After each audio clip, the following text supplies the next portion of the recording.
One of the biggest myths that was busted by this survey that we did. Number one question I get from consultants is, well, what should I specialize in? Because, nonprofit people, we wear all the hats. I've done marketing, I've done development, I've been an executive director, I've done it all. I can do anything. What do I offer? What do nonprofits want? And we did a lot of correlation analysis in the study, and we did not find any correlation in earnings and a specific niche. The fundraisers are not necessarily earning more. The marketing people are not necessarily earning more. The strategic planners, no one's necessarily earning more or less based on what they're offering. This is Dr. Rob Harter with the Nonprofit Leadership Podcast, making your world better. What does it take to be an effective nonprofit leader today? What are the biggest challenges? What are the biggest obstacles? How should nonprofits fundraise in an economy that is constantly changing? All of these reasons combined led me to start this show. And it's my hope that through this series, people can learn not only what it takes to be an effective nonprofit organization, but to hear from effective leaders who are successfully making a positive impact in their communities. We hope you enjoy the show, as together we hear how they are making their world better. Well, welcome back everybody to the show. I'm Rob Harter, your host, and today's topic, nonprofit consultants. Now, I don't know what comes to your mind when you hear that term, but we're going to talk all about a bit of the myths that surround what it looks like to be a nonprofit consultant. But we're also going to spend a lot of time on why is this such a fast-growing trend in the social impact sphere? Because this is a fast-growing trend. In fact, the last 5 years, we're going to talk about it in the show with my guest today. More and more people are deciding to go into this field. And more importantly, it's driven by more and more nonprofit organizations are hiring either consultants or fractional workers. In fact, we're going to talk about the difference between a fractional worker and a nonprofit consultant. So again, you may be listening to this thinking that's something you've been thinking about. Maybe you're thinking about becoming a nonprofit consultant. Personally, this is near and dear to my heart because that's what I'm doing right now. I'm a consultant. I'm also an executive leadership coach. And my focus has been fundraising, leadership development, and strategic planning. And from I'm 2 years into this, but it has been such a great experience. And I'm definitely seeing there is a need out there. There are organizations that are looking for people with your experience, with your passion, perhaps your specific experience in a specific niche of the nonprofit world. Maybe it's affordable housing or it's food insecurity or whatever your specialty is. People are looking for that and they're willing to pay for it. And the fact if you don't need full-time work and you're looking actually more for a consultancy job, they don't have to provide overhead like health insurance and all these extra benefits. Now, on the side of why people are going into becoming nonprofit consultants, it can range for all kinds of reasons. Seems like two of the top reasons have been, really lands into two categories. Number one, they want more work-life balance. They want to be able to live where they want to live. They want to be able to have more control over their schedule.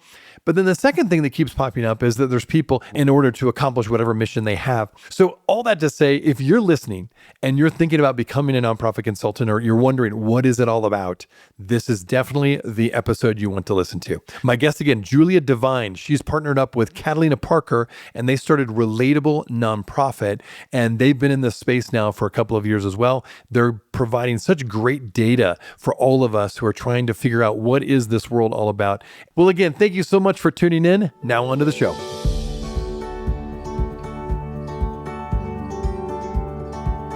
Welcome to the Nonprofit Leadership Podcast with Rob Harter.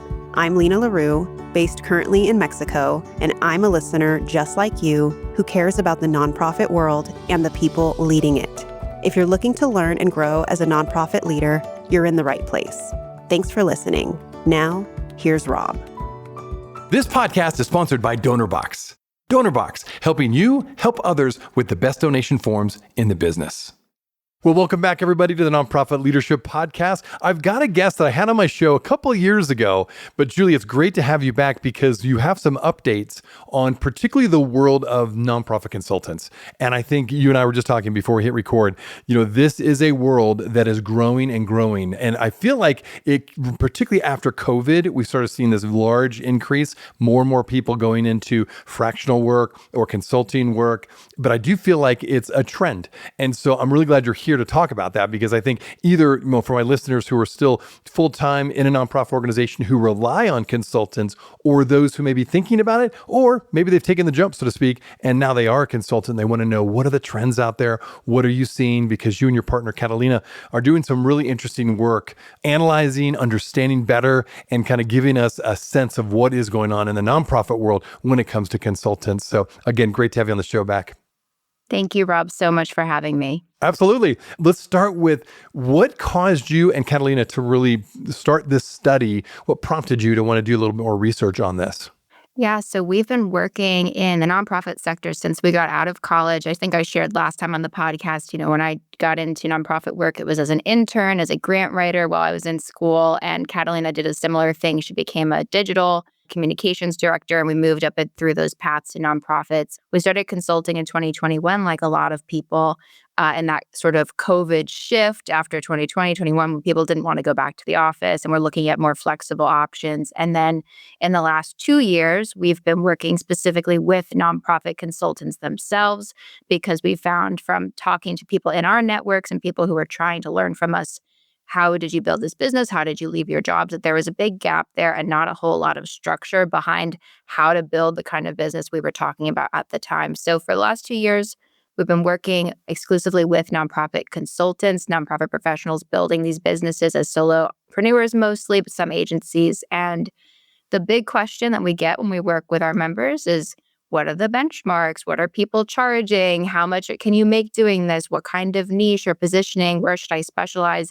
And we did not have a whole lot of data. It was very anecdotal, just what people heard from their networks. And so we had a pretty big Instagram following. We have a pretty big email list, about 4,000 people, and we have a lot of people on LinkedIn as well. So we said, what if we just put together literally a type form online? We shared this. It was about 40 questions, and we said, let's just send it out. We launched it just after Thanksgiving 25, and it ran for about 6 weeks. And the results that we got back were 381 nonprofit consultants responded, which we were blown away by. Wow, Huge that's impressive. Number. And over a 6-week period, and the results were phenomenal. So now we put it together. The whole report is 102 pages, and it's breaking down everything that you would want to know about what people are seeing as they're running these businesses, what they're making, what they're charging, what they're offering, really just behind the scenes stuff that no one knew before. So we really do believe this is the most comprehensive report out there right now on nonprofit consulting. Well, thank you for giving the background a little bit, and thank you for providing this, because me being a nonprofit consultant, seeing the project, first of all, and the overall just professionalism, and you go into quite depth about different data points that you found. And so I think it's always good when you have a comprehensive report as opposed to just anecdotal things here and there, a 1-pager, 2-pager. This is very thorough. So let's dive into some of the details of your report. A lot of things that I'm talking about with people on my show, a lot of nonprofit leaders, as we're just, get together on a regular basis. There's definitely been changes to a lot of nonprofits because of federal funding cuts. There's been grant cycles that are changing, and even the amount of people giving through grants are changing, sadly, mostly going down. There's been compliance issues. There's been costs. These are all reshaping nonprofits to some level, and obviously impacting then the nonprofit consultancy world. Tell me about how these trends are changing, how nonprofits plan, hire, and deliver programs as they look towards this year. Yeah, we've been hearing a lot from people in our network. Some people, they come and they join our program saying, I'm looking for an exit strategy over the next 2 years. I might be retiring. Some people are saying, hey, listen, we just found out that our major grant for this program is being cut 18 months from now. And they're kind of giving us, like, they're waving the flag that in 18 months from now, this program's getting shut down. So I have people being proactive and joining in that way and saying, this is something I've been thinking about. I want to stay in the sector, but I don't want to go and try to apply for jobs right now. Everyone's applying for jobs right now. So we're hearing that. We're also hearing some more unfortunate situations where I've had conversations with people. They were brought on a group Zoom call and they were all let go. And I've heard that more than once with regional offices for, larger nonprofits, their Arizona division, their, whatever their state level divisions. And they're just told, hey, you're all let go right now, budget cuts. So we are hearing that, and that's obviously a very concerning trend. What we talked about 2 years ago, I remember, is like, why become a nonprofit consultant? And people bring up, when you could be a full-time employee. And I think what we're seeing more and more is that the nonprofits just simply cannot sustain the overhead required to have full-time employees at this level. So maybe they're having a leaner team, a leaner core team, but they cannot have a 3 or 4 person marketing team. They can't have a 3 or 4 person development team. They have to really figure out where that full-time staffing is going, that money's going to go. And so a lot of people are being cut. Now, we don't want that talent to leave the sector. That's where the real issue is. The bleed is that people are like, you know what? I can't get a job in the sector anymore. I've been in it for 15 years. What we're seeing is this creative kind of solution where people are saying, well, I have the talent, I have the skills, I know how to do these things. They can't afford me full time, but maybe they could afford me on this consulting contractual basis where I'm providing a specific service that fulfills a specific need and it's working. Okay, so it sounds like here's one other piece of that. Then, if people are getting laid off, and I've heard these same stories of just, large layoffs, particularly those who depended on a lot of those federal cuts, or just for whatever reason, the grants that they were depending on have been sliced by 40% or sometimes, even 50%. Have you also found the people that stay? So say they had a marketing department of 4, now there's 1.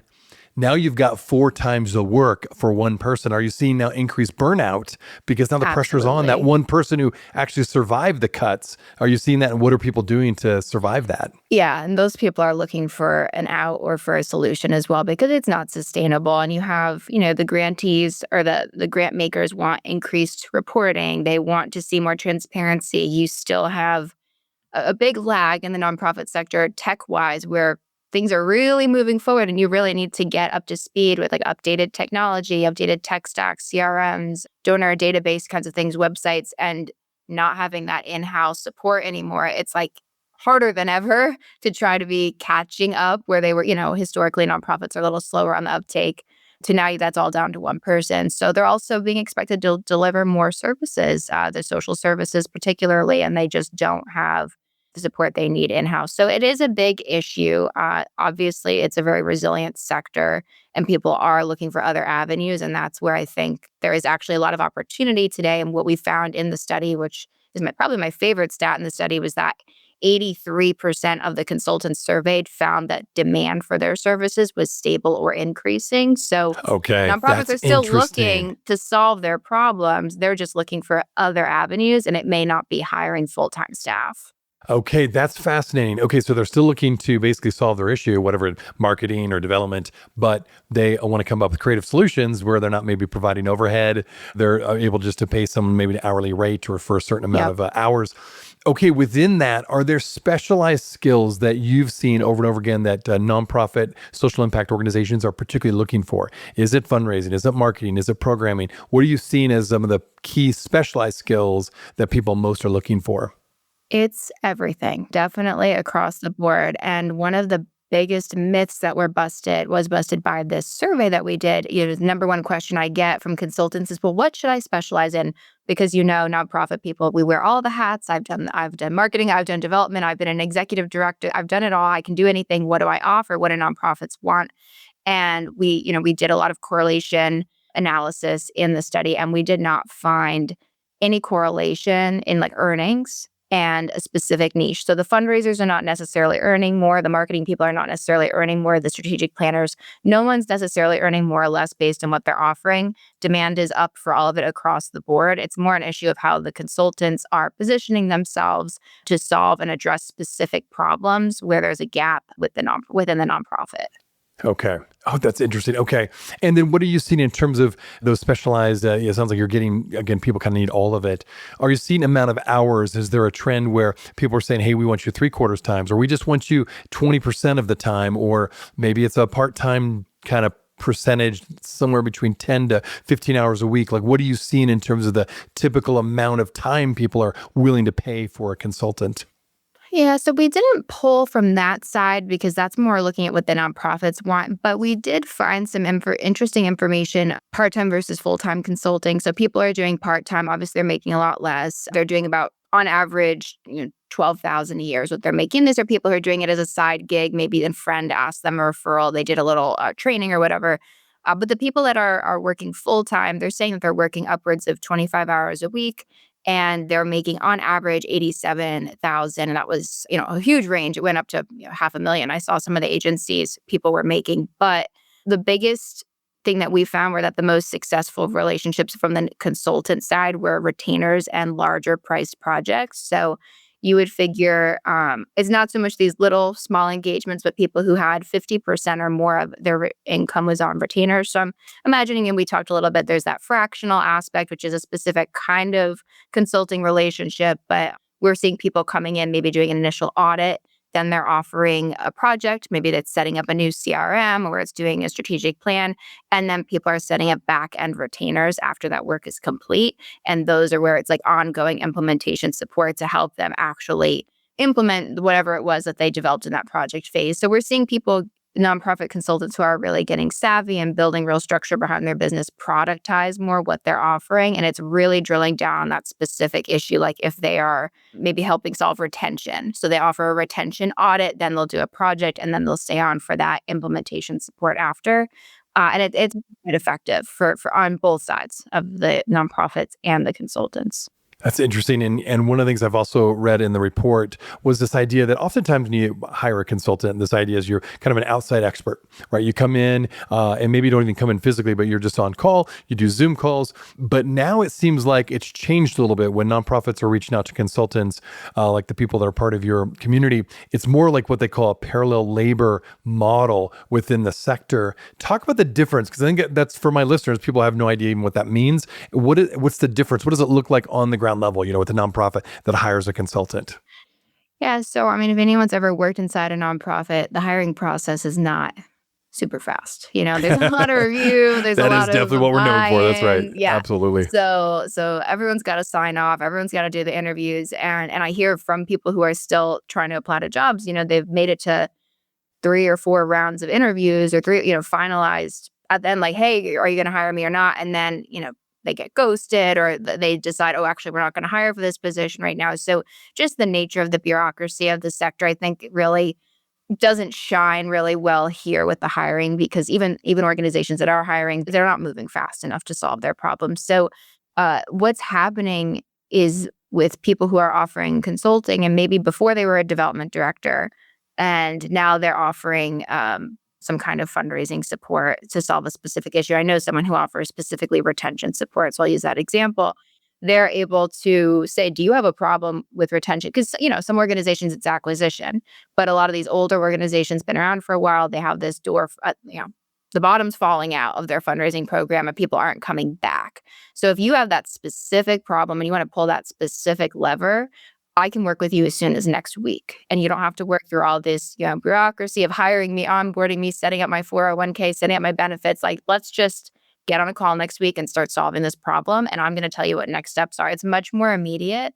It's much more transactional in a good way. But I do think that is what is nice about this is that it's not the consulting of yesteryear where, and I know people joke about this term consultant a lot, where when you're inside the nonprofit, you see a consultant come in and they sit in the conference room and they tell you how to tell time on your watch or whatever. They don't really do anything. And then they waltz out the door with a big fat check. That's not what this is. This is people that love the work that they do. They are a seasoned fundraiser, a seasoned executive director, someone who is passionate about the mission. They choose maybe to work with a certain kind of nonprofit. Maybe they really love groups that are working with at-risk children, or they really love groups that are working with the environment, and they're specializing in supporting those kinds of programs. And they say typically these programs struggle with these kinds of things. So I'm going to come in, I'm going to tell you guys what I've seen working with other groups. I'm going to assess the situation. I'm going to come up with a plan for you. I'm going to help you implement that plan. And I'm going to stay on the back end to make sure that all these things actually go into place. Your team gets trained. And there's a lot more partnership there than what you might have seen in the past with a more stuffy agency type situation. These are 80% or more of these are solopreneurs too. So one person shops. We'll be right back. Are you looking for an easy and effective way to boost your nonprofit's donations? Well, look no further than DonorBox, the online fundraising platform that streamlines your fundraising efforts, maximizes donations, and simplifies giving for your supporters. With DonorBox, you can create beautiful donation forms, accept digital wallet payments, track donations, and send auto receipts. And the best part? There are no setup or monthly fees and no long-term contracts required. So what are you waiting for? Visit donorbox.org today to get started. That is www.donorbox.org.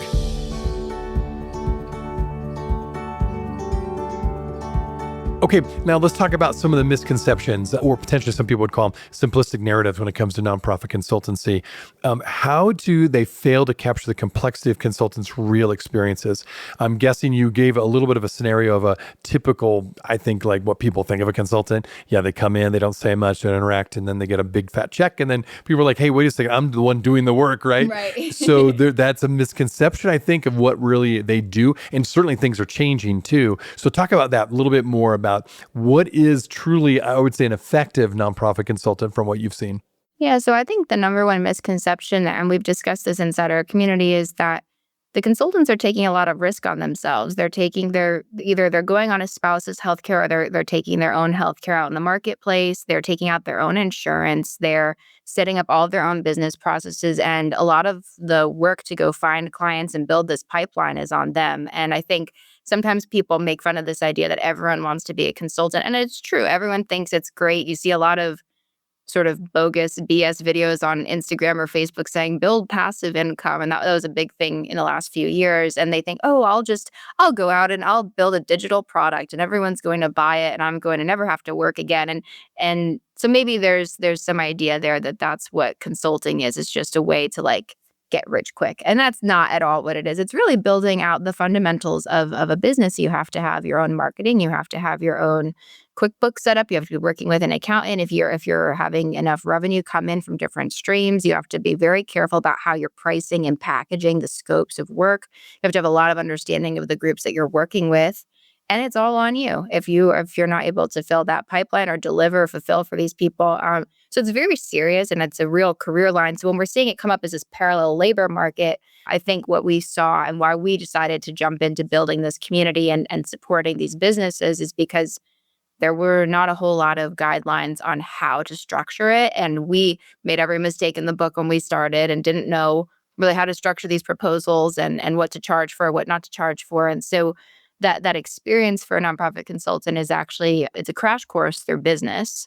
In addition to then having to figure out how to market yourself and position yourself and then actually have conversations with nonprofits and get in the door and then actually now fulfill the work. And a lot of times you're doing it on your own. So it can be lonely. It can be a little isolating at times. And that was the primary driver for building our community was that people need a place to go to ask each other, well, have you seen this happen? And how do you handle this with a client? But and by producing this study and by creating this community for consultants, we feel that as more people get into this and are really taking it seriously, that it's becoming more structured and nonprofits themselves are realizing, hey, this is actually an option for us to get a quick fix to a solution that otherwise we just really have no capacity to fix ourselves. Got it. Yeah. No, that makes total sense. And maybe that's what we can go to next in terms of the practical questions this report really answers when it comes to nonprofit consulting. Things like who consults and how much income is distributed, what drives higher or lower earnings.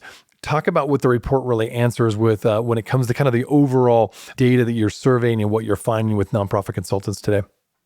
Yeah. So, like I said, I think the conception previously was that consultants were retirees. They were people that were like, oh, I've been executive directors for a long time, and this is an end stage career thing. And what we're seeing from our survey respondents, again, 381 people, so it's sizable. It's overwhelmingly middle career people, aged like 35 to 45. They've been in the sector maybe 10, maybe 15 years, but they don't see a place for growth anymore inside the nonprofit. And so they've made a change. Maybe they were laid off. Maybe they there's nowhere else to go, but they're transitioned. And a lot of them, the majority have transitioned into this in the last 5 years. So this is absolutely a post-COVID shift. And I think maybe people have dabbled a little bit and then some have gone back to their jobs. The ones that are staying are sticking it out.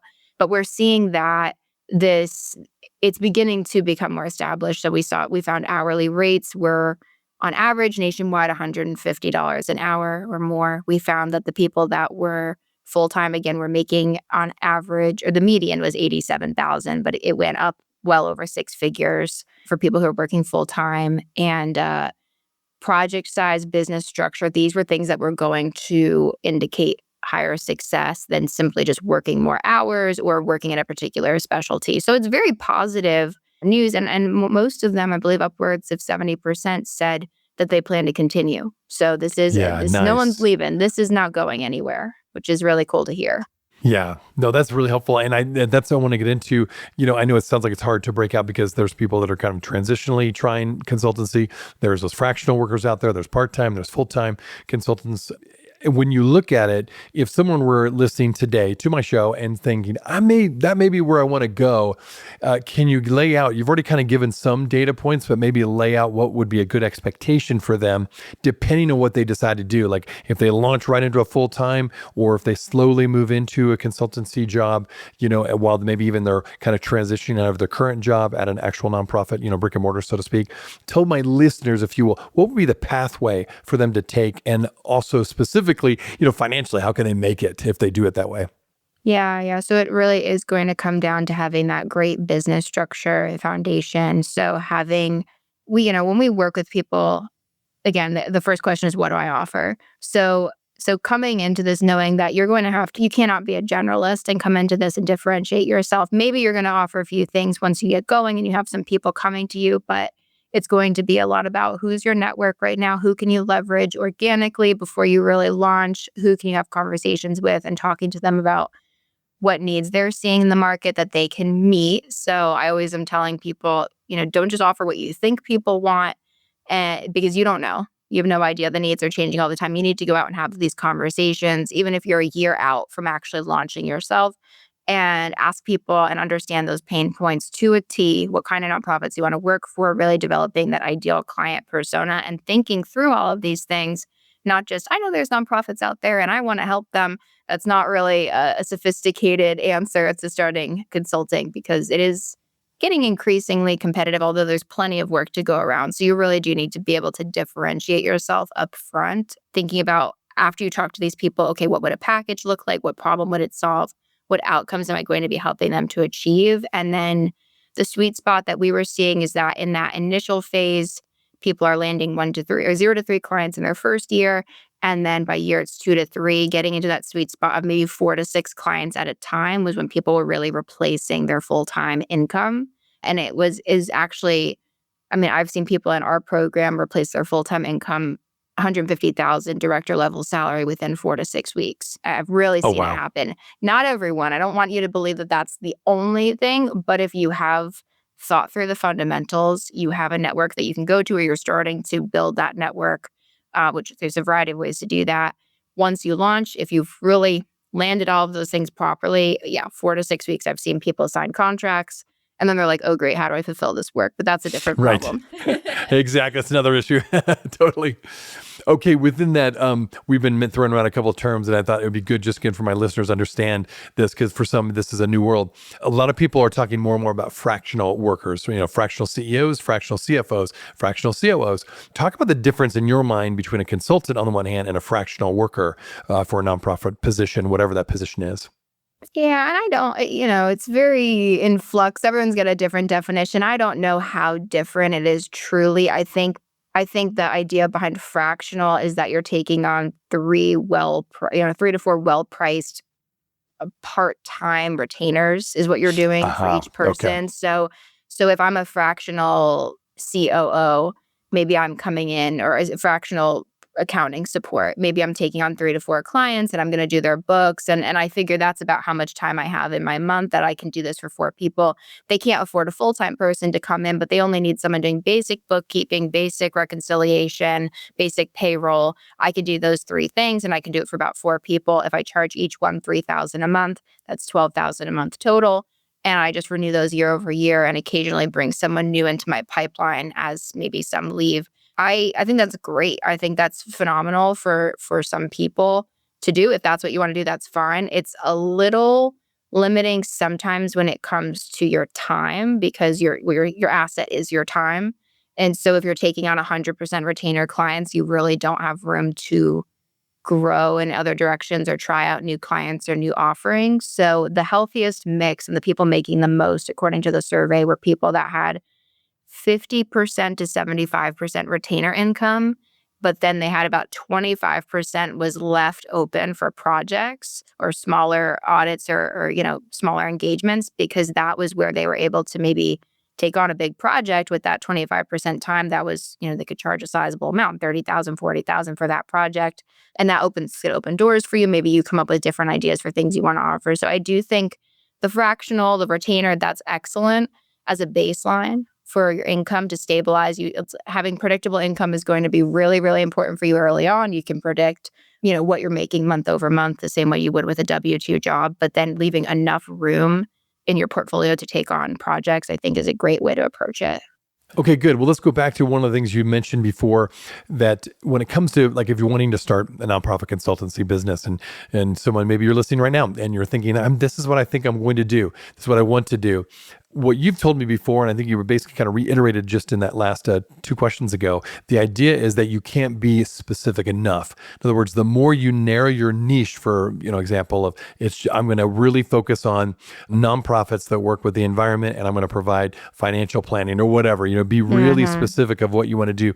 It seems like that's the best route to go, because you carve yourself out and say why you are really valuable, in contrast to all the other consultants. Is that still accurate? Is that still the case? And is there any examples that came out of the report that would reconfirm that?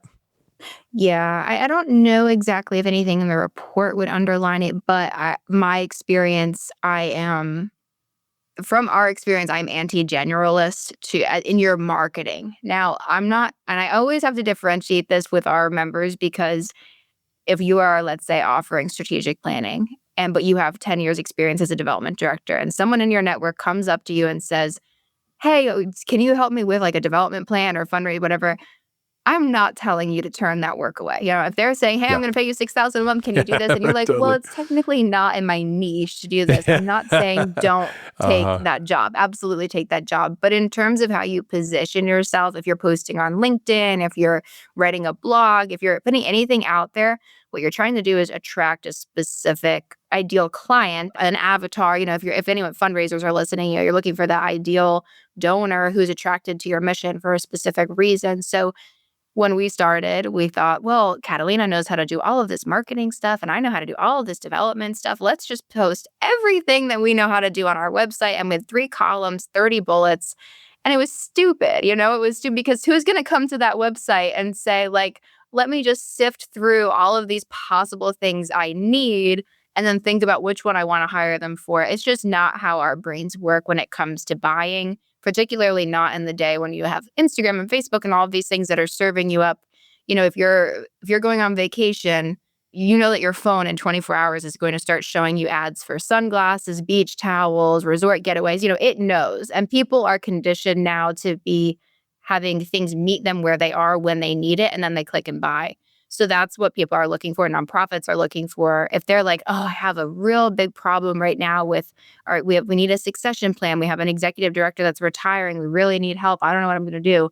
If someone pops up and says, do you need a succession plan for your outgoing executive? You're like, yes, click now, buy. I need this. So it's solving the problem where they are, when they need it. That's how you're going to attract a pipeline, and that pipeline is going to lead to predictable revenue. Again, someone approaches you and wants to pay you a lot of money to do something that isn't on your website and you know how to do it, please do it. Making Absolutely. money is the most important thing to stabilize your income first. But in terms of actually marketing yourself, you want to pick a lane. Okay, so far with the report, I know that you mentioned before, this is still new, number one, new for you and Catalina, but also just new to have someone be this intentional about, gathering a report about nonprofit consultancy. What are you finding were some of the biggest surprises, perhaps, or maybe those things that you're still trying to figure out? You have some data points, and maybe there's not enough data points to really come to conclusions. Is there anything that fall into either one of those categories that when you looked at the results of your report? I think nothing was shocking. I do think we were pleasantly surprised to see that hourly rate at $150. We were pleasantly surprised to see that people were optimistic about continuing consulting, a little less optimistic about the sector overall. We asked some questions qualitatively about, like, how do you feel about the sector?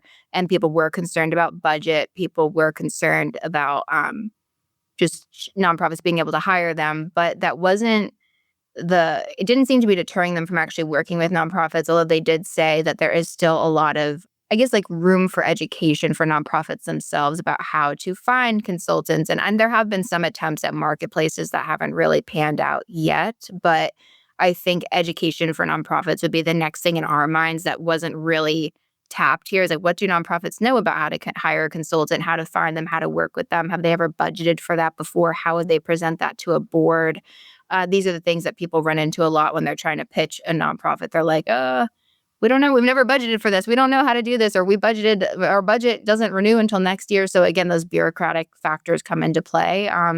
Those are the things that I think we would want to in a next report would be how to look at it from a nonprofit's point of view, how we can help bring these two groups together. Because if they're not hiring, they still have problems they need to solve. There's all these people out here with high quality skill sets and abilities, and it's just how do you bring those two together?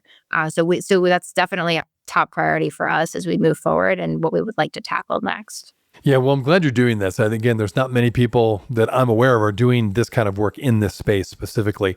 So in terms of, creating your own niche, good job. I think you're really doing a good job, and you're providing good data for us nonprofit leaders and us nonprofit consultants.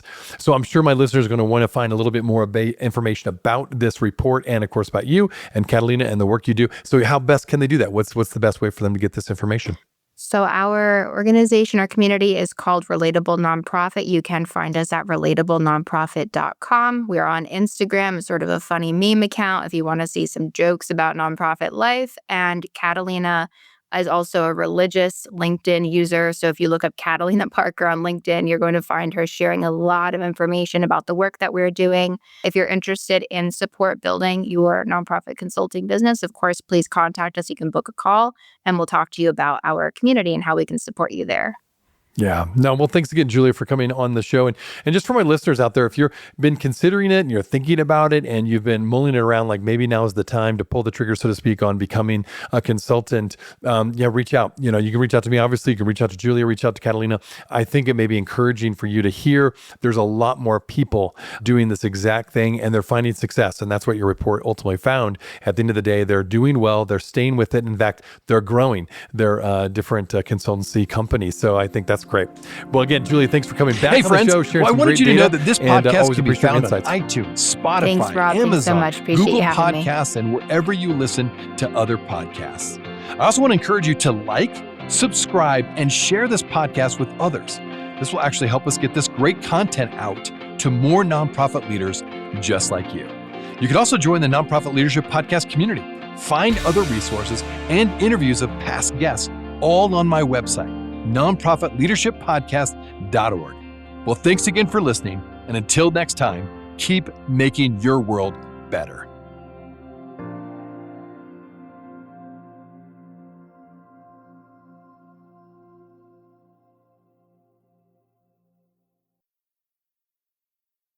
This podcast is sponsored by DonorBox. DonorBox, helping you help others with the best donation forms in the business.